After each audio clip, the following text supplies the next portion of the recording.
2:44 times, go to the Marshall Islands. Justin Walley is with us, Communications Director of the Marshall Islands Soccer Federation. And this man is on a mission. This is the only part of the world that doesn't actually have an official national football team. And you aim to be changing all of that, Justin. Welcome to the program, mate. Thank you very much. Thanks for having me on. Explain geographics to start with. Where are the Marshall Islands? I'm not sure, is it the middle of everywhere or the middle of nowhere? It's the nearest significant landmass, I would say, is the Solomon Islands or Papua New Guinea. If you head from here, you're probably equidistant to Japan and the Philippines, and I flew in from Hawaii, so it's in the middle of that big vast ocean. It's a hell of a project that you've taken on here. Why? Why are you there? What actually propelled this? I was asking myself that question when I woke up this morning, but no, it's a great honour to be involved. What happened was a friend of mine, a friend in football, Lloyd Owers, got asked to be the technical director of the newly formed Soccer Federation, the back end of 2022. He got in contact with me, just asked me for a bit of advice because I've worked on a similar development project with Matabeleland in Zimbabwe. Managed to take them to the unofficial World Cup in London. He got in contact, told me, I gave him a bit of advice, and then my mind kind of lit up with the possibilities because I appreciated it was the last country on earth without a national team. And I said, can I get involved? And he said, well, if you're happy to come along and work for nothing, as we all are, I'd love to have you on board. So that's how I got involved. Are the Marshall Islands part then of Oceania officially? In football terms, we're part of nothing, because to get membership of Oceania, the OFC or AFC or even CONCACAF, it's not that straightforward. Kiribati and Tuvalu, I mean, they're UN countries. They're still not members of those bodies, as far as I understand. So it's not that easy. You've got to jump over a lot of hurdles before you'll even be considered. So that's what we're trying to do. We're trying to get football and futsal to a point here where we will be considered for membership. And then beyond that, of course, is FIFA. And of course, coming alongside membership is funding, and then they start actually giving you some resources, which is, by the sounds of it, without even asking you about that, exactly what you need, because I bet they're pretty paltry and actually thin on the ground. It's one of those chicken and egg situations, isn't it? If you gave us the membership and the money now, I think we'd be able to do an incredible job and fast track it. We are working on very, very small amounts of money. I think probably talking about FIFA delegate lunchtime bills. We're fundraising. We are selling. We've designed a beautiful national team jersey, which we've been selling, and our profit margin on that we put towards running what we're doing. We're all working on a voluntary basis.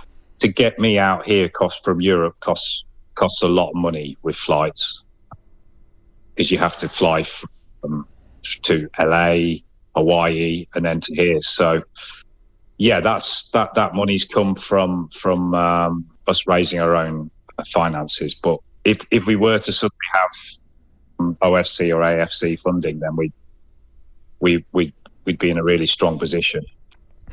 I mean, to put it in context, if we wanted to go and play now, I don't know, Tuvalu, for example, the airfares might be $1,000 each per player just to go there and play, so it's a lot of money. Justin, in terms of how many players you've got, do they have boots? Do you have an actual pitch to play on? Is the pitch marked? Do the goals have nets? Do you have enough balls? All of these kind of questions. No, they're fair questions. There aren't any football 11-side football pitches here. There is the new National Track and Field Stadium, which has got a grass pitch in the middle of it, which which can be used as an 11-side pitch. However, what we're doing is using basketball courts and playing futsal. And what we're doing is taking along our own portable goals, which we have to put up before each session, because there are literally no goalposts, not even the mini goals. So we put those up. We do a session. We've got plenty of balls, bibs, cones that we've brought in, but it's that rudimentary at this point. However, we've got some players, and we've got the will, and we've got coaches, and that's how you start. I heard a story that in the Solomon Islands, futsal just started from a few kickabouts brought there by one of the churches, and then they ended up being one of the best, the best futsal team in the region for a period of time. So it's rudimentary, but we can start at this level, and we can just build upwards, and we think we can do it. It's the beautiful game for a reason. It's the global sport for a reason. You start kicking the ball around, you can do it absolutely anywhere. And in this day and age, the idea that that's actually what you have to do, it just seems like such a throwback, Justin. It is a throwback. I mean, in certain regards, it's I can't say the country because I'm only in one place, but this island feels, there's a little bit of a throwback feeling to proceedings here. But, everywhere's different. You know, American sports are popular here. You do see basketball played, street basketball played a lot here. You do see a bit of baseball, a bit of volleyball. So it's creating a culture of interest. We're going into the schools, we're going into PE, we're putting a curriculum in place. We're trying to educate some coaches here, so that people are playing, and there's a passion for the game, which hasn't existed, and that's a big reason why you don't see it played. But I'm told that the smaller kids now, they do look up to your likes of Messi and Ronaldo and have those as role models. So I do think, perhaps the next person who visits here as a guest coach, we'll see some people actually having a sort of impromptu kickabout on the street as well as what we're doing.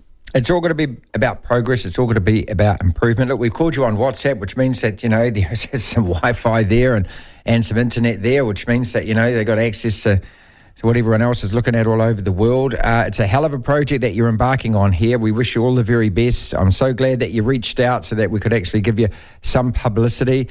How do people best get in touch and follow what you are doing? Yeah, well, thanks. First of all, thanks for having us on. And as you said, the publicity, it's so important, because that's we don't have a budget to spend on marketing, so everything we do is content based, and people kind enough to have us on. I think the easiest thing to do is for people to do the old Google and Marshall Islands Soccer Federation. So you'll find our official website, which has got lots of stuff on there. It's also got a shop with the shirt and the bucket hat, which we've sold more than 500 of those. They're very popular. A beautiful thing. Also, the socials. We're on Twitter, we're on LinkedIn, we're on Instagram. So again, I'd rather me trying to spell things out, which people won't remember. Just have a look for Marshall Islands Soccer Federation. Yeah, for myself, Justin Walley 10 on Twitter. I'm posting a lot of content while I'm here, getting some great engagement, including yourself there. Please have a look at those and reach out. And if you anybody wants to DM us, we then jump onto something like WhatsApp and end up doing things like this.